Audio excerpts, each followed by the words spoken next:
Alright, scholars, we are going to continue with our reading of the tale of Despereaux. A recap of what happened last time was that Roscuro ventured into the castle because he wanted to find the light. He found himself in the queen's bowl of soup. She was so startled that she died, and so the king, because soup reminded him of his queen, he ordered that all the soup be illegal, including bowls and spoons and kettles. So that's where we left off, and we were introduced very briefly to a new character, Miggery Sow, who we are going to learn more about in these next few chapters.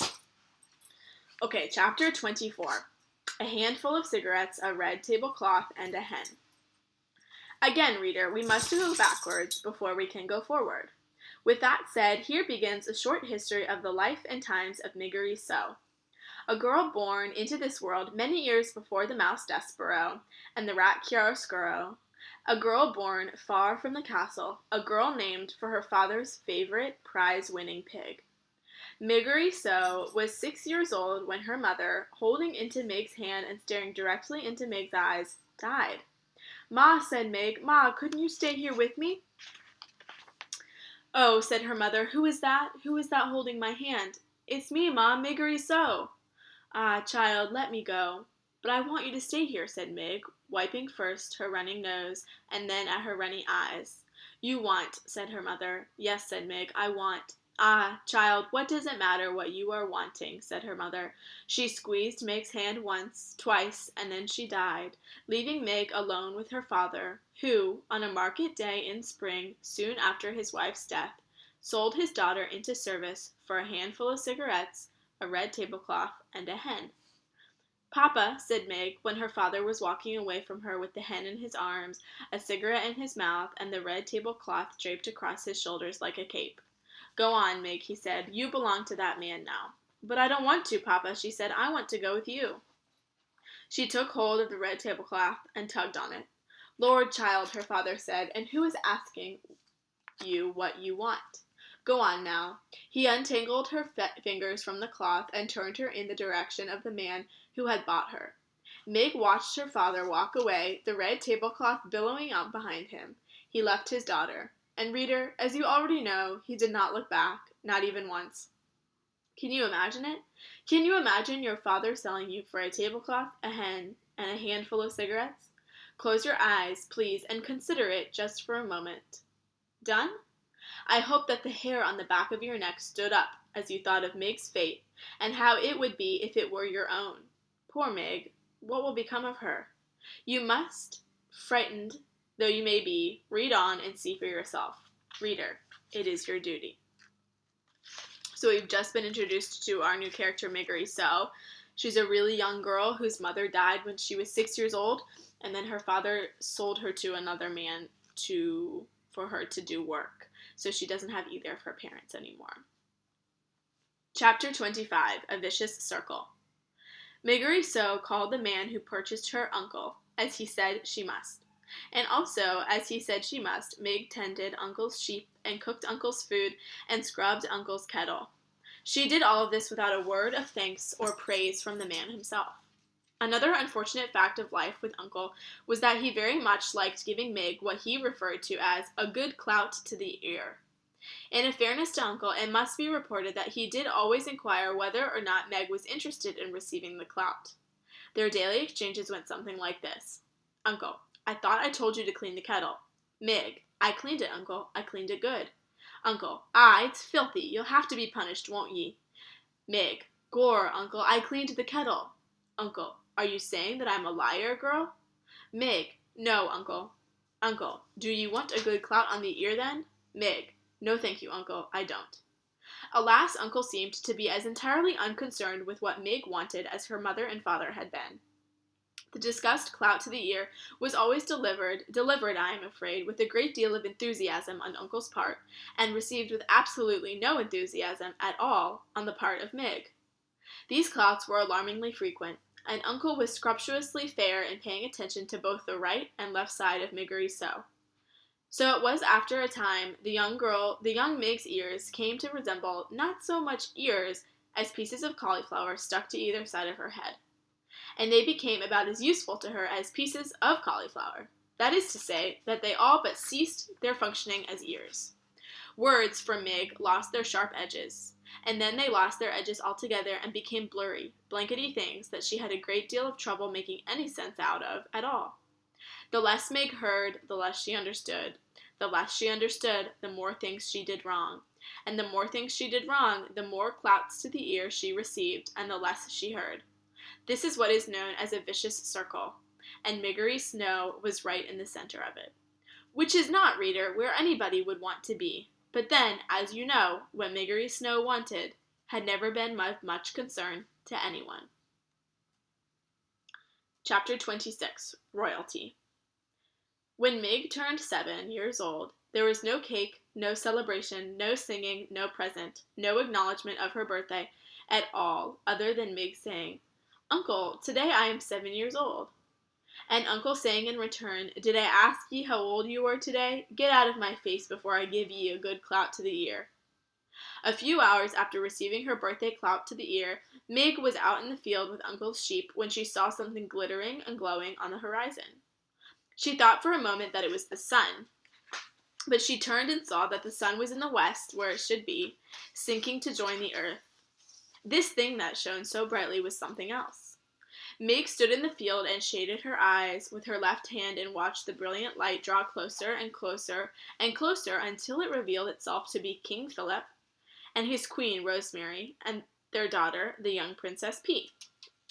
The royal family was surrounded by knights in shining armor and horses in shining armor. And atop each member of the royal family's head there was a golden crown, and they were all, the king and queen and the princess, dressed in robes decorated with jewels and sequins that glittered and glowed and captured the light of the setting sun and reflected it back. So here's Mig looking at the king and queen and princess. "Gore," breathed Mig. The Princess P was riding on a white horse that picked up its legs very high and set them down very daintily. The P saw Mig standing and staring, and she raised a hand to her. "Hello," the Princess P called out merrily. "Hello!" And she waved her hand again. Mig did not wave back. Instead, she stood and watched, open-mouthed, as the perfect, beautifully family passed by her. "Papa," called the princess to the king, "what is wrong with that girl? She will not wave to me." "Never mind," said the king. "It is of no consequence, my dear." "But I am a princess, and I waved to her. She should wave back." Mig, for her part, continued to stare. Looking at the royal family had awakened some deep and slumbering need in her. It was as if a small candle had been lit in her interior, sparked to life by the brilliance of the king and the queen and the princess. For the first time in her life, reader, Mig hoped. And hope is like love, a ridiculous, wonderful, powerful thing. Mig tried to name this strange emotion. She put a hand up to touch one of her aching ears, and she realized that the feeling she was experiencing, the hope blooming inside of her, felt exactly the opposite of a good clout. She smiled and took her hand away from her ear. She waved to the princess. "Today is my birthday," Mig called out. But the king and the queen and the princess were by now too far away to hear her. "Today," shouted Meg, "I'm 7 years old."